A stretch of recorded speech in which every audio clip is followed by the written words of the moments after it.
Hello बच्चों, आपका बहुत बहुत स्वागत है विद्या गुरुकुल के एक नए वीडियो में। बहुत बहुत स्वागत है। उम्मीद करते हैं आप लोग अपनी परीक्षा की तैयारी में बहुत ही अच्छे तरीके से लगे हुए होंगे।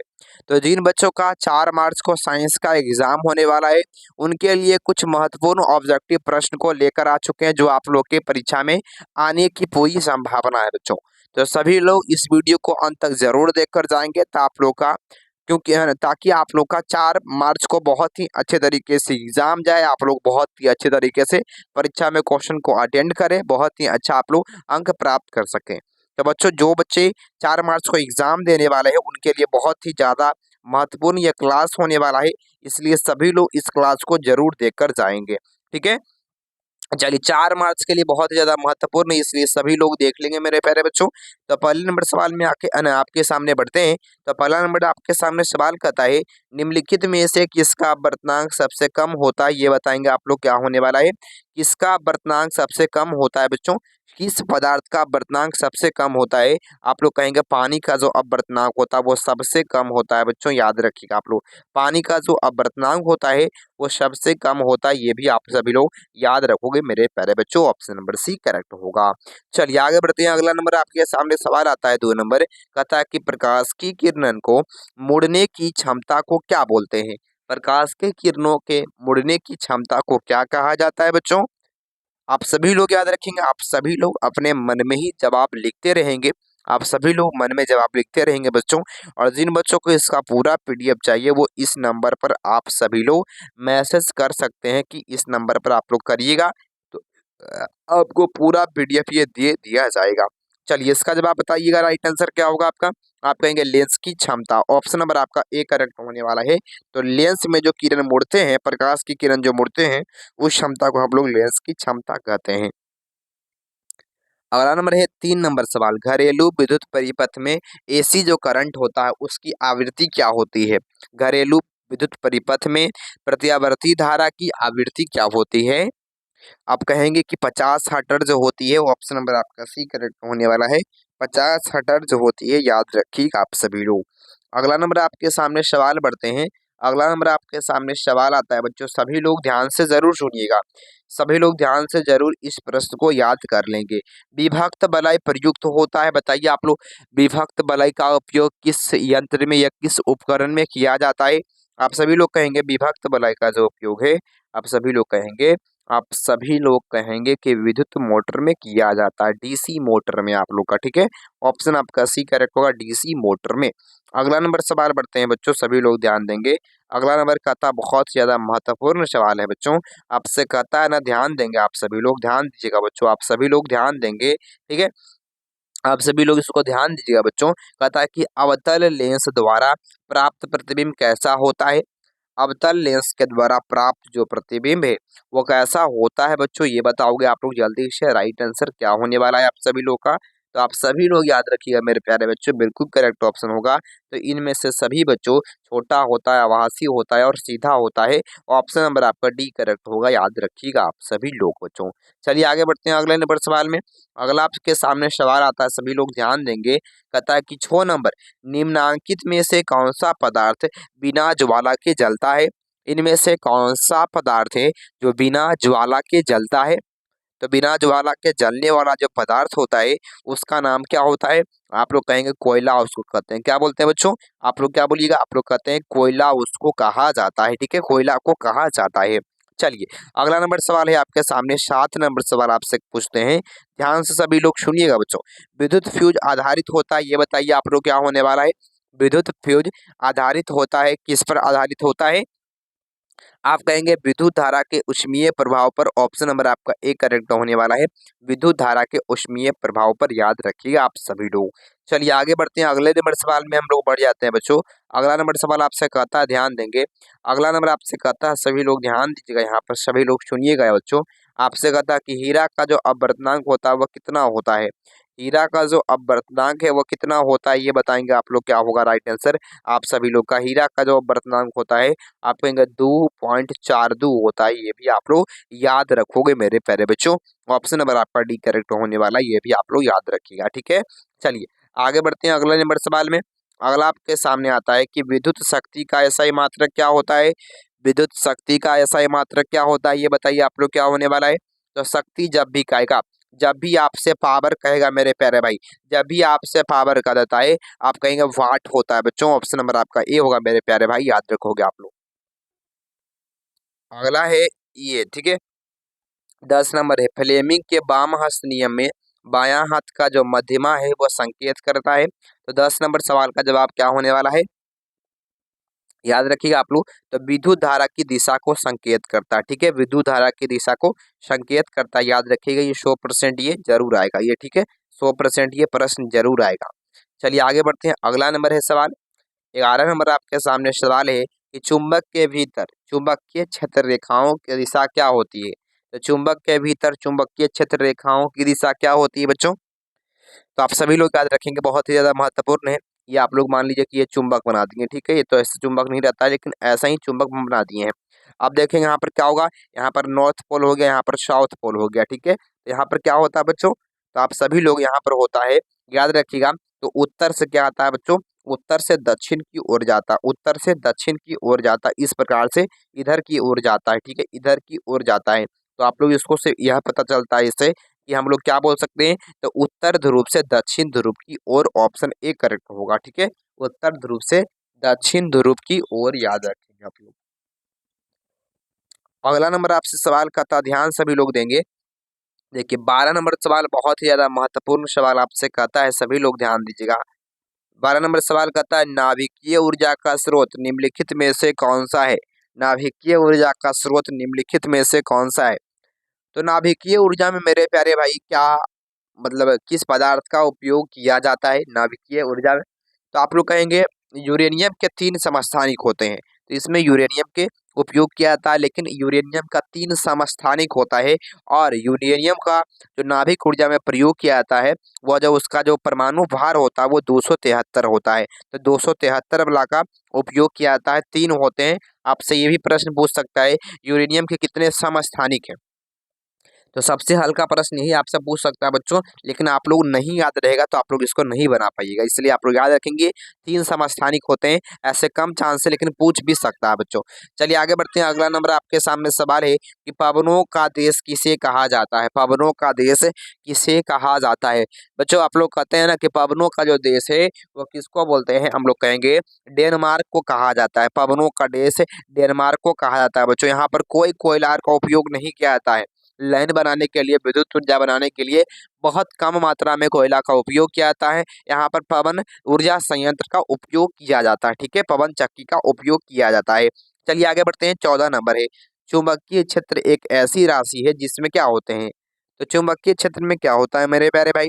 देखो चुंबकीय क्षेत्र होता है ना, सबसे अधिक जो आपसे प्रश्न एक जरूर रहेगा, एक है ना, एक प्रश्न आपका 100% आप हम कह सकते हैं हम कि एक है ना, एक प्रश्न आपका 100% रहने वाला है सदिश और अदिश से, ठीक है। तो आप लोग इसको याद रखिएगा, बिल्कुल करेक्ट ऑप्शन आपका होने वाला है सी नंबर ऑप्शन। आप लोग कहेंगे क्या, आप लोग कहेंगे परिमाण और दिशा दोनों होती है। अच्छा बताइए, परिमाण और दिशा हो गया, इसका मतलब क्या हो गया मेरे प्यारे भाई, इसका मतलब है सदिश। तो आपको ये भी कह सकता है सदिश या अदिश, ये भी आप लोग लिखा हुआ रह सकता है, ऐसा नहीं है कि परिमाण और दिशा ही रहेगा, ठीक है। चलिए आगे बढ़ते हैं, अगले नंबर सवाल में सभी लोग ध्यान से सभी लोग सुनेंगे मेरे प्यारे भाई।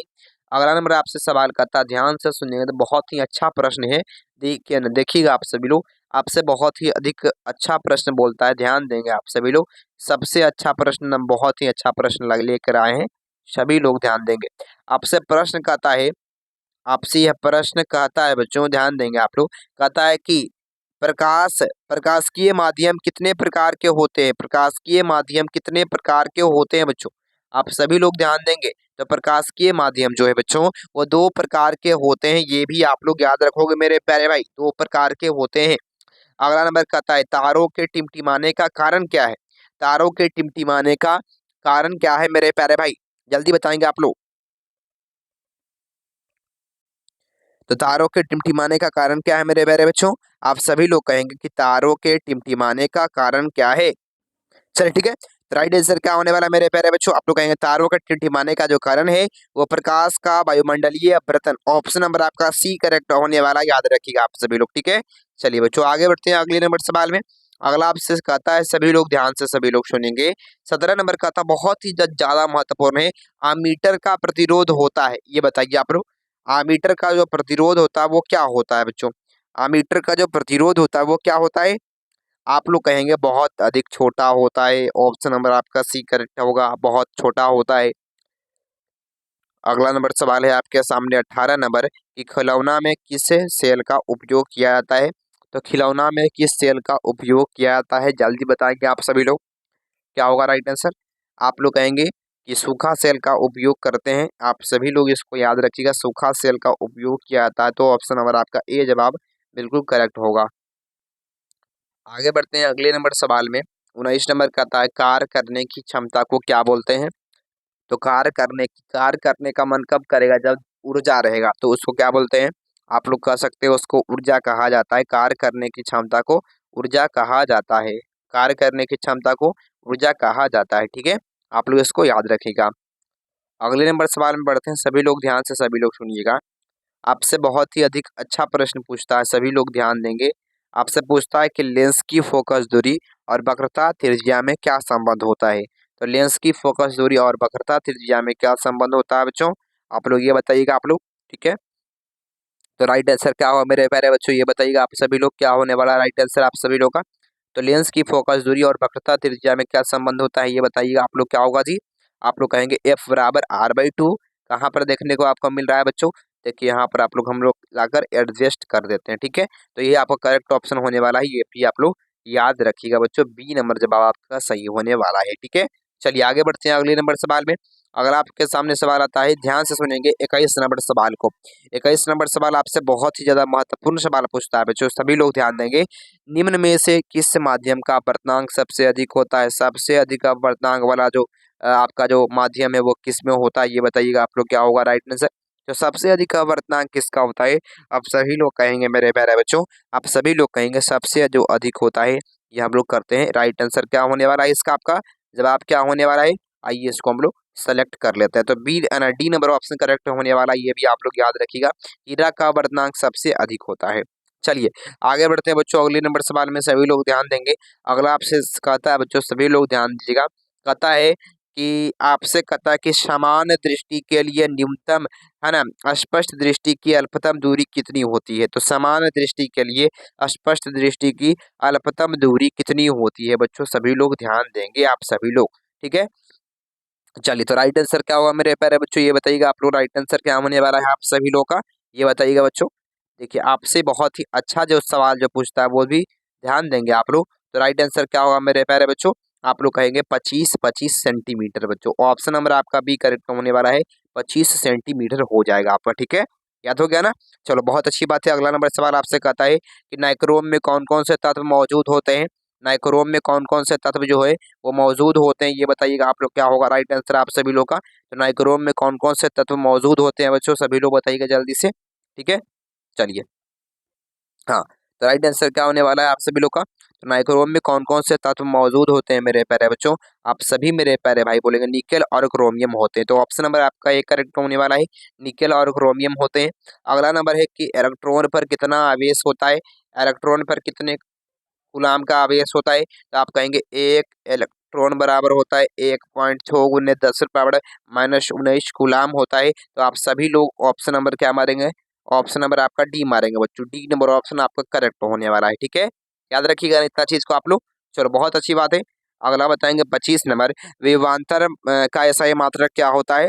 विभवांतर का ऐसा मात्रक क्या, ठीक है। तो राइट आंसर क्या होने वाला है? विभवांतर का ऐसे मात्रक क्या होता है मेरे प्यारे बच्चों? आप लोग कहेंगे विभवांतर का ऐसे मात्रक वोल्ट होता है। ऑप्शन नंबर आपका सी करेक्ट होगा, ठीक है बच्चों।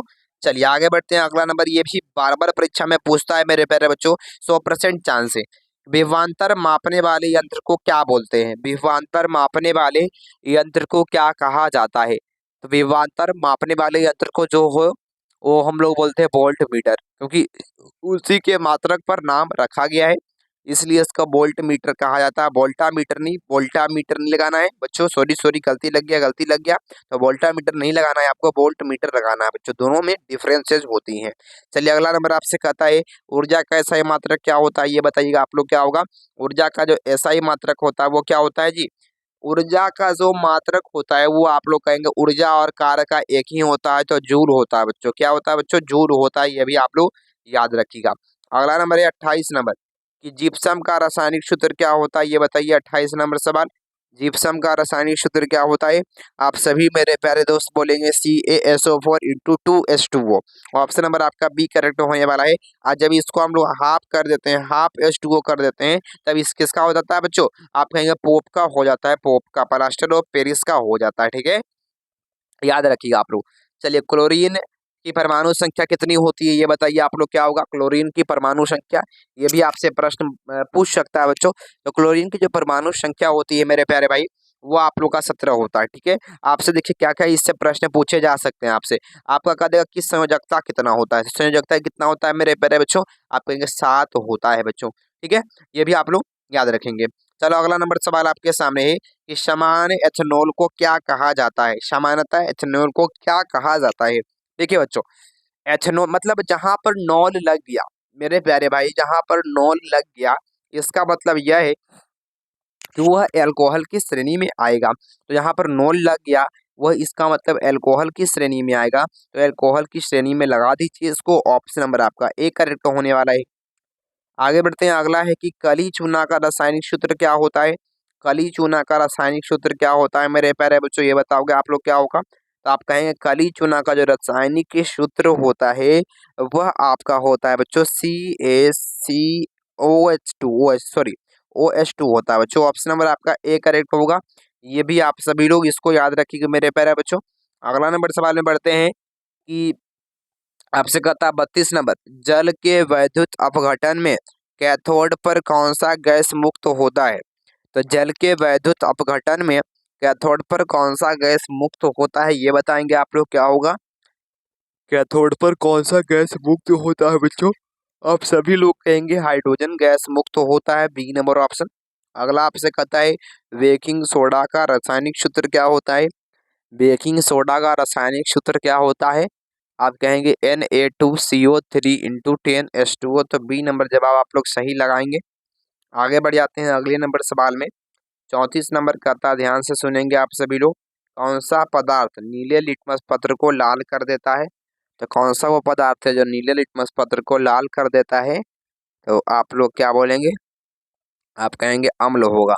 अम्ल होगा ना, ऑप्शन नंबर आपका ए करेक्ट होगा, अम्ल होगा। अगले नंबर सवाल में पढ़ते हैं मिल्क ऑफ मैग्नीशिया। आपसे प्रश्न पूछता है, आपसे प्रश्न है कि मिल्क ऑफ मैग्नीशिया जो आपके सामने दिया हुआ रहता है, मिल्क ऑफ मैग्नीशिया का पीएच मान कितना होता है? तो मिल्क ऑफ मैग्नीशिया का जो पीएच मान होता है वो 10.5 होता है बच्चों, 10.5 होता है। ये भी आप सभी लोग इसको याद रखेंगे बच्चों। ठीक है, चलिए आगे बढ़ते हैं। अगला नंबर सवाल है निम्न में से कौन सा धातु चमकीला है बच्चों? इनमें से कौन सा अधातु चमकीला होता है ये बताएंगे आप लोग। क्या होगा? अधातु रहते हुए भी वो चमकीला है। आप कहेंगे आयोडीन जो है वो चमकीला होता है, तो आप लोग इसको याद रखिएगा। इसके बारे में आपसे बहुत अब बाद में पूछता है, तो इसलिए आप लोग इसको याद कर लेंगे। आगे बढ़ते हैं अगले नंबर सवाल में, सभी लोग ध्यान देंगे। अगला कहता है कि निम्न में से कौन सबसे अधिक अत्यधिक अभिक्रियाशील है? तो कौन अधिक अभिक्रियाशील है बच्चों, मतलब सबसे अधिक जो अभिक्रिया करता है वो कौन करता है ये बताएंगे आप सभी लोग। तो राइट आंसर क्या होने वाला है? आप सभी लोग कहेंगे एन ए क्या बोलिए आप लोग? Na2 कहेंगे बच्चों, Na2 कहेंगे। आप लोग इसको याद रखिएगा, Na कह सकते हैं। ऑप्शन नंबर आपका बी करेक्ट होगा बच्चों। बी नंबर ऑप्शन करेक्ट होने वाला है, बी नंबर ऑप्शन। ठीक है, इसको आप लोग याद रखिएगा। चलिए आगे बढ़ जाते हैं अगले नंबर सवाल में, सभी लोग ध्यान देंगे। तो सभी लोग ध्यान दीजिएगा मेरे प्यारे बच्चों, राइट आंसर क्या होने वाला है आप सभी लोग का। देखिए आगे आपसे कहता है, सभी लोग ध्यान देंगे इस सवाल को। आपसे कह देता है अगला नंबर 38 नंबर की ऑक्सीजन परमाणु के 72 कक्षा में कितने इलेक्ट्रॉन उपस्थित होते हैं? तो कितने इलेक्ट्रॉन उपस्थित होते हैं ऑक्सीजन परमाणु के 72 कक्षा में? आप लोग कहेंगे इसकी परमाणु संख्या 8 होती है और 72 कक्षा में 6 इलेक्ट्रॉन, बी नंबर जवाब। अगला है ब्यूटेनॉन, एक कार्बनिक यौगिक है जिसका प्रक्रियात्मक समूह क्या होता है? तो इसका प्रक्रियात्मक समूह क्या होता है ब्यूटेनॉन का? ब्यूटेनॉन का प्रक्रियात्मक समूह क्या होता है बच्चों? आप सभी लोग कहेंगे कि ब्यूटेनॉन का तो कीटोन के ये समूह कहा जाता है। ऑप्शन नंबर आपका सी करेक्ट होगा, कीटोन समूह का ही ये याद रखेंगे आप लोग। अगला नंबर आपसे सवाल करता है, ध्यान देंगे आप लोग, क्या होगा 40 नंबर सवाल है। आपसे कहता है बच्चों, सभी लोग ध्यान से सभी लोग सुनिएगा। आपसे कहता है नाइट्रोजन के दो परमाणुओं के बीच कितने आबंध होते हैं। तो नाइट्रोजन के बीच कितने आबंध होते हैं ये बताइए आप लोग। तो ट्रिपल बॉन्ड होते हैं, ट्रिपल बॉन्ड होते हैं। कैसे होते हैं बच्चों? तो आप कहेंगे कि नाइट्रोजन की परमाणु संख्या जो होती है, नाइट्रोजन की परमाणु संख्या कितनी होती है बच्चों? आप कहेंगे 7 होती है। तो 12वीं कक्षा में इसके 5 इलेक्ट्रॉन कमी कितना पड़ रहा है? 3 इलेक्ट्रॉन का, इसलिए 3 बंधन ये बनाएगा, 3 किसी दूसरे से लेगा बच्चों। 3 बॉन्ड, 3 आबंध, ऑप्शन नंबर आपका सी करेक्ट होगा, 3 आबंध होगा। ठीक है, तो बच्चों उम्मीद करते हैं ये क्लास बहुत ही अच्छा लगा होगा आप लोग को। सभी लोग इस वीडियो को लाइक सभी लोग जरूर कर देंगे, अपने दोस्तों के पास इस वीडियो को शेयर कर देंगे और चैनल को सब्सक्राइब करके इस छोटे से परिवार को सपोर्ट करेंगे। और इसी प्रकार से आप लोग को वीडियो मिलता रहेगा बच्चों।